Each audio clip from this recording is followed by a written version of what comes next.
जय श्री राम दोस्तों, आइए जानते हैं कि भगवान श्री राम ने शिव धनुष को क्यों तोड़ा और श्री राम को शिव धनुष को तोड़ना उचित था या नहीं। माता सीता के स्वयंवर के विषय में हम सभी जानते हैं। इसी स्वयंवर में श्री राम ने उस धनुष को सहज ही उठा लिया था, जिसे वहां उपस्थित समस्त योद्धा मिलकर हिला भी ना सके थे। हालांकि कई लोग ये पूछते हैं कि श्री राम ने धनुष उठाकर स्वयंवर की शर्त तो पूरी कर ही दी थी, फिर उस धनुष को भंग करने की क्या आवश्यकता थी। तो इसके बारे में यही कहा जाता है कि उस धनुष की आयु उतनी ही थी। अपना औचित्य देवी सीता है तो श्री राम का चुनाव पूर्ण करने के अनुपरांत उस धनुष का उद्देश्य समाप्त हो गया था। उसके उपरांत धनुष का पृथ्वी पर कोई अन्य कार्य शेष नहीं था। कदाचित यही कारण था कि श्री राम ने उस धनुष को भंग कर दिया था। वैसे यदि आप वाल्मीकि रामायण एवं रामचरितमानस का संदर्भ ले तो दोनों में एक ही चीज लिखी है।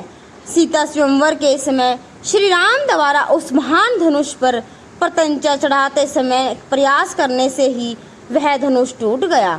अर्थात मूल रामायण के अनुसार श्री राम ने उस धनुष को जानबूझकर नहीं तोड़ा था, अपितु प्रत्यंचा चढ़ाते समय वो अनायास ही टूट गया था। भगवान परशुराम के क्रोधित होने पर श्री राम उन्हें भी यही कहते हैं कि वो धनुष उनसे अनजाने में टूट गया। हालांकि यदि आप धनुष के इतिहास के बारे में पढ़े, जिसका वर्णन विष्णु पुराण और शिव पुराण दोनों को में विस्तार से दिया गया है, तो इस धनुष के भंग होने का वास्तविक कारण आपके समझ में आ जाएगा। इसके पीछे एक पौराणिक कथा छिपी है, जिसके अनुसार समय आने पर धनुष को भंग होना ही था, और वो भी भगवान विष्णु के द्वारा ही। इस कथा के अनुसार भगवान शंकर का धनुष और भगवान नारायण का धनुष दोनों का निर्माण स्वयं परमपिता ब्रह्मा ने किया था। एक बार इस बात पर चर्चा हुई कि दोनों धनुषों में से श्रेष्ठ कौन है। तब ब्रह्मदेव की मध्यस्थता में भोलेनाथ और श्री हरि में अपने अपने धनुष से युद्ध हुआ। हर और हरि के युद्ध का परिणाम तो भला क्या निकलता, किंतु उस युद्ध में श्री हरि की अद्भुत धनुर्विद्या देखने के लिए महादेव एक क्षण के लिए रुक गए। युद्ध के अंत में दोनों ने ब्रह्मा जी से निर्णय देने को कहा। शिव जी और विष्णु जी धनुर्विद्या में अंतर बता पाना असंभव था, किंतु कोई निर्णय तो देना ही था। इसी कारण ब्रह्मा जी ने कहा, चूंकि महादेव युद्ध में एक क्षण रुककर नारायण का कौशल देखने लगे थे, इसी कारण धनुष भगवान श्री का श्रेष्ठ है। ये सुनकर महादेव बड़े रुष्ट हुए और उन्होंने उसी समय धनुष का त्याग कर दिया। उन्होंने भगवान विष्णु से कहा कि अब आप इस धनुष का नाश करें। महादेव की इच्छा का मान रखते हुए श्री हरि ने कहा कि समय आने पर वे उस धनुष को भंग करेंगे। भगवान शंकर द्वारा त्याग दिए जाने के पश्चात वो धनुष कुछ समय तक ब्रह्मा जी के पास ही रहा। बाद में उन्होंने उसे वरुण देव को दे दिया। वरुण देव ने धनुष को देवराज इंद्र को रखने को दिया। बाद में इंद्र ने उस धनुष को दायित्व मिथिला के तत्कालीन राजा देवरात को दिया। यही देवरात मिथिला नरेश जनक के पूर्वज थे। पीढ़ी दर पीढ़ी होता हुआ वो धनुष जनक को प्राप्त हुआ। पृथ्वी पर उसे शिव धनुष कहा गया।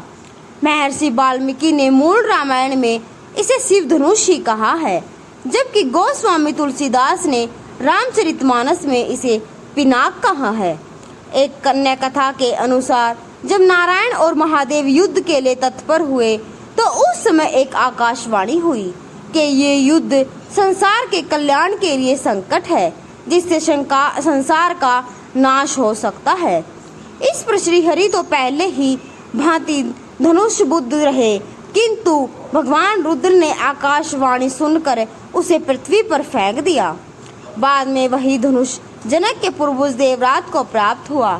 कहते हैं कि एक बार माता सीता ने केवल छोटी सी आयु में ही उस धनुष को उठा लिया था, जिसे कोई हिला भी नहीं पाता था।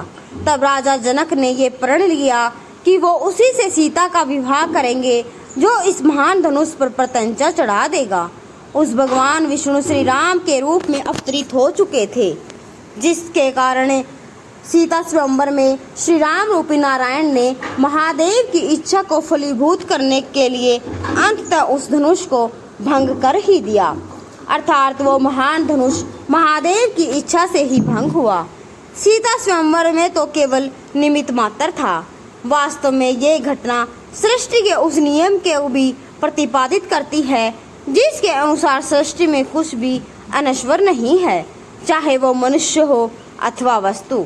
समय पूर्ण होने पर सबका नाश होना अवश्यभावी है और यही सृष्टि का अटल नियम है।